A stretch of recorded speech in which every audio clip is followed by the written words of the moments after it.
জয় ঠাকুর।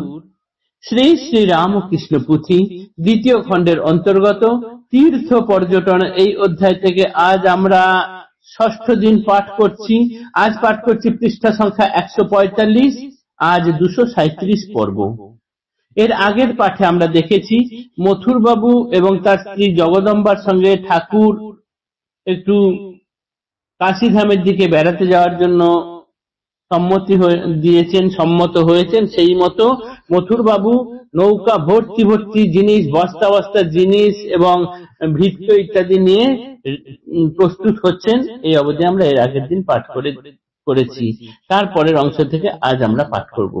দক্ষিণ শহরে এবে আই ঠাকুরানী, অতি বৃদ্ধা শুভ্র কেশা প্রভুর জননী, চরণ বন্দনা আর সম্মতি কারণে আসিলেন প্রভুদেব তার সন্নিধানে।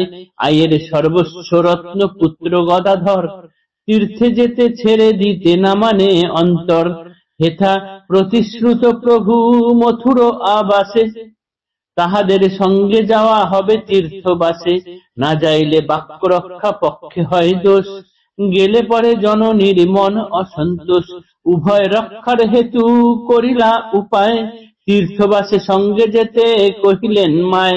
হরিহরি গঙ্গা তীর তীর্থ পর্যটনে, যাইতে আয়ের ভালো লাগিল না মনে। অগত্যা দিলেন সায় পুত্র গদাধরে, তীর্থ পর্যটন শেষে ফিরিতে সত্তরে। শ্রীপ্রভুর তীর্থে যাত্রা হয় শুভ দিনে, সঙ্গে যায় সেবা পর হৃদয় ভাগিনে। অপর ব্রাহ্মণ কতক দাস দাসী গণ, বস্তা বস্তা সজ্জা সজ্জা বিবিধ রকম। এর পূর্বে প্রয়াগ পর্যন্ত একবার, গিয়াছিলা প্রভু সঙ্গে মথুর কুমার। দ্বিতীয় এবার তাঁর তীর্থ পর্যটন, শুনিয়াছি যেই মতো শুনো বিবরণ। কল্যাণ নিধান কথা মথুর আখ্যান, গাইলে শুনিলে করে দুঃখ পরিত্রাণ। যে সময় ঠাকুর মথুর বাবুদের সঙ্গে বেড়াতে যাবেন, তীর্থে যাবেন বলে রাজি হয়েছেন, তখন ঠাকুরের মা দক্ষিণেশ্বরে নহবতে থাকতেন। ঠাকুর যেহেতু যাবেন, তার আগে মায়ের কাছে প্রণাম করতে এবং মার অনুমতি নিতে মায়ের কাছে গেলেন। কিন্তু মা তখন তার ছেলেকে ছেড়ে থাকতে মোটেই রাজি নন, তাই ছেলেকে ছাড়তেও চাইছেন না। অবস্থা বুঝে ঠাকুর তখন একটা বুদ্ধি করলেন, মাকেও বললেন যে আমরা সবাই তীর্থে যাব, তুমি আমাদের সঙ্গে চলো। কিন্তু মা এই গঙ্গার সুন্দর তীর আর গঙ্গা পার ছেড়ে তার নতুন করে তীর্থে যাওয়ার কোনো ইচ্ছা হলো না। তাই তিনি বললেন, অগত্যা রাজি হলেন, পুত্রকে যেতে সায় দিলেন এবং বললেন তাড়াতাড়ি ফিরে আসতে।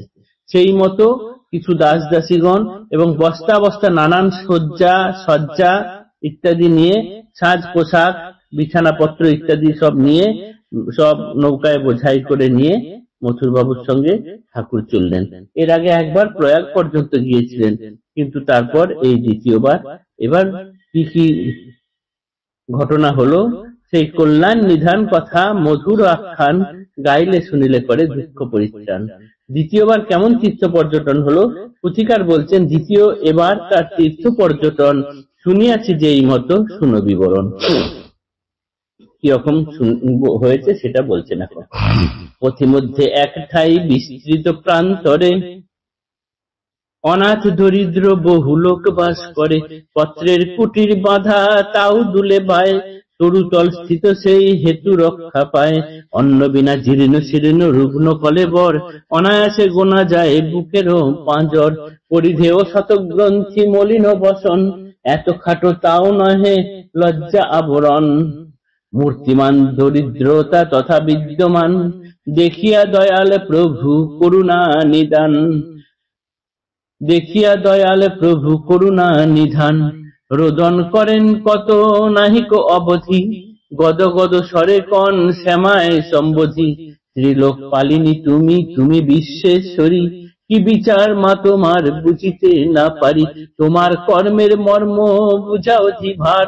কারো ভাতে দুধ চিনি নানা উপাচার, অন্ন বিনা কেহ শীর্ণ দড়ি বাটে আতে।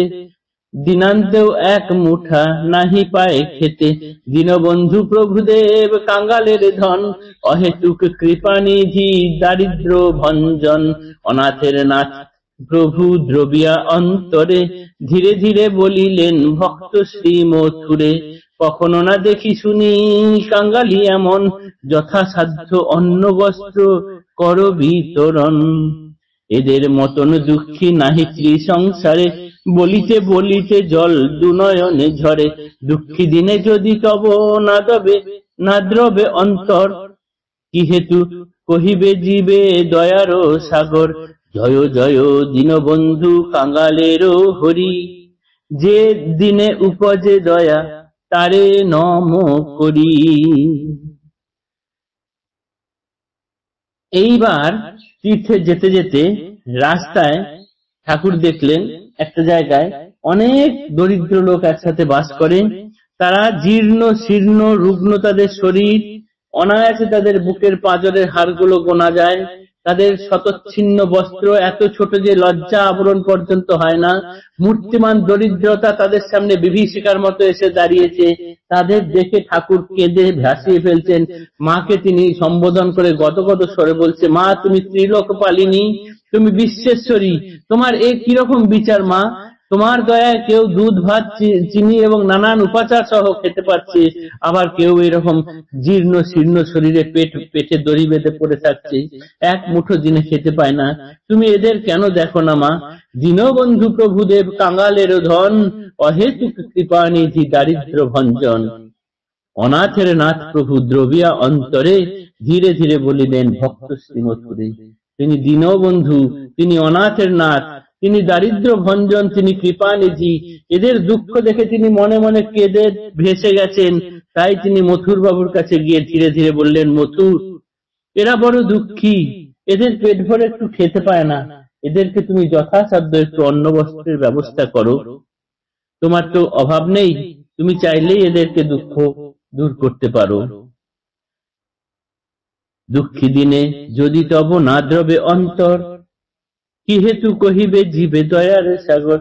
এই দুঃখীদের, এই দরিদ্রদের, এদের দেখে যদি তোমার হৃদয় না জলে না কাঁদে, তাহলে লোকে কি করে কেন তোমায় দয়ার সাগর বলবে?